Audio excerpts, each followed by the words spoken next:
So guys, for the first method, you want to go to search and type in check for updates. Click on it.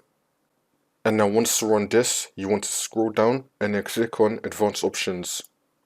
Once this comes up, make sure that you have get me up to date turned off, and you want to turn off notify me when a restart is required to finish updating.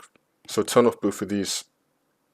If it's still showing the notification, for the second method, you want to go to search and type in edit group policy. Click on it. And now once we're here, under computer configuration, you want to expand admin templates. Now you want to expand Windows components. I'm going to make this bigger so you can see. Now you want to scroll down and expand Windows Update. Now you want to click on legacy policies. And now this will appear on the right side.